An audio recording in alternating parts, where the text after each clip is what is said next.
Hey everybody, and welcome back to another episode of We Live in a Society. I love movies. Watching them gives me such a joy, and it's one of my favorite things to do. I mean, give me almost any genre, and if it's a good film, I'll probably love it. If you look at my letterbox, most of my movies are rated 5 stars, and that's for a reason. I don't really like watching bad movies unless it's funny bad, like so bad that it's just hilarious and insane. I'm coming for you, Megalopolis. I will watch you. Movies that I love are a part of me. They help breathe life into everyday reality, and they're so much fun to nerd out over or make fun of heavily. And so, Joker 2 is a weird movie for me.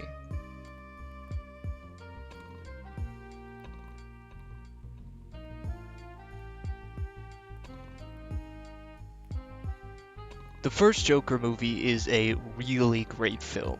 Yes, it definitely wears its influences on its sleeve, and yes, it isn't the greatest movie ever made, but I really enjoy it, honestly.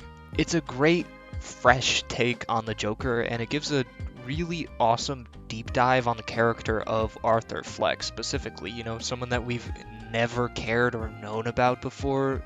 The movie makes you care about by the end of it. There's some cool comic book references for nerds, and it's enjoyable for people who've never even picked up a comic in their life.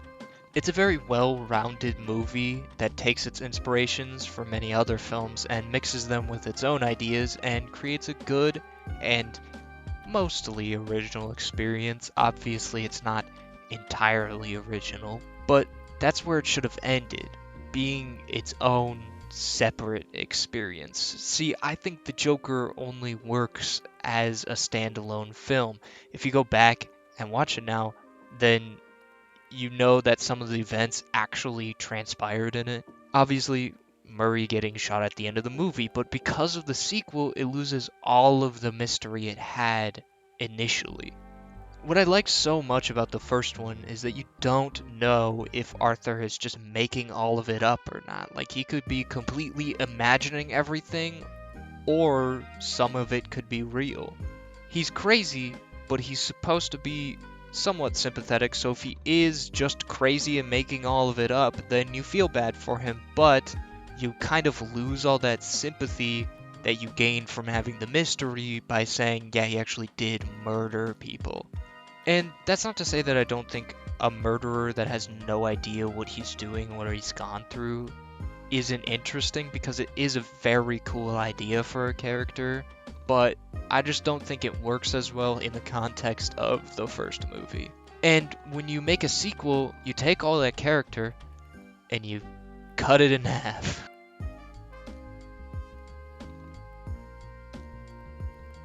Okay, this film is not that bad, and anybody who says it's absolutely horrible is more likely than not overreacting. Because no, it's not better than the first movie, but that doesn't mean that it deserves to get hated on so much, and that also doesn't mean it deserves any undying praise either. I think somewhere in the middle is perfect for this movie because there's some stuff that works and some that doesn't. Specifically, the music aspect, and it's what everyone has been complaining about. And while I think that most of the songs are decent, or at least some of them, I do believe that they deserve some criticism, and that's mostly because the film just doesn't feel very much like a musical. See, most musicals try to forward the plot with the music, or they try to just entertain the audience, but the songs in this don't really try to do both because there isn't any very grand scenes, or it doesn't forward the plot really at all in any of them. It mostly feels like they're put in there just because Todd Phillips thought it was cool and wanted to do something different, but, didn't think through it very much. The music feels disconnected and disjointed a lot, and I think that's what detracts from the film so much. See, if it wasn't a musical, I feel like people would like it a lot more because instead of them singing and just saying things to each other, it would have a lot more impact for most people. But it kind of sucks because this film looks good, and Phoenix is still amazing at this character, and Lady Gaga does a pretty alright job as Harley, but it's just not utilized correctly. Because Lady Gaga is literally in this. Like, one of the greatest living singers of all time is in this, so I was expecting the musical aspect to be super important and super cool and really good, but they basically do nothing with it. I was hoping it'd be more focused in with the plot. It just distracts the audience from the plot, which isn't terrible, but it also isn't like entirely amazing. Again, it kind of ruins that mystery from the first movie. Again, I did, however, like the way this film looked. I mean, it has some great shots in it, and I still like the lipstick one from the trailer, and it does a good job of setting an atmospheric tone. It also has a pretty solid opening, and it really did make me think it was going to be pretty good, but at about the halfway point, it just starts to feel like all the artsy stuff in Joaquin Phoenix's performance are the only good things going for it. I mean, the rest of it is either mediocre, okay, or kinda bad. And it falls off pretty hard in the second half, and that makes me kinda sad because it feels like they stopped trying halfway through.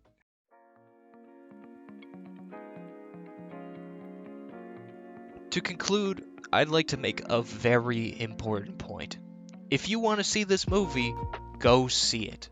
Please don't listen to anybody else saying, oh no, don't go see it, it's horrible, it's trash. If you want to see the movie, go see it.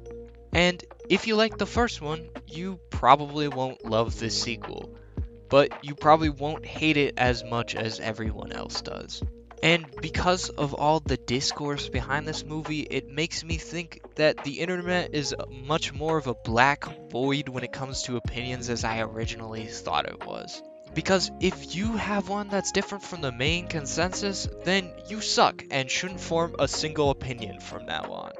But that's obviously not true, and if you like this movie, then like it, all the power to you. I mean, that's great that you liked it much more than I did. It doesn't matter what a review on Rotten Tomatoes says you should believe, you should just do what you want and like what you like. Just be yourself. I don't hate this film, but I also don't love it or anything like that, and I don't like it as much as I liked the first one. But that's okay because it's just my opinion. Even if all of it feels a bit phoned in, it's okay because I still liked some aspects of it and I didn't like others. I mean, it's just a pretty mediocre movie. Anyways, I give Joker Folie Deux a 6 out of 10. I guess I'll see you guys later. I mean, it's been a while, hasn't it? I think I should probably start making more videos again. Oh yeah, I forgot. Also, the first Joker is an 8 out of 10. Anyways, see ya.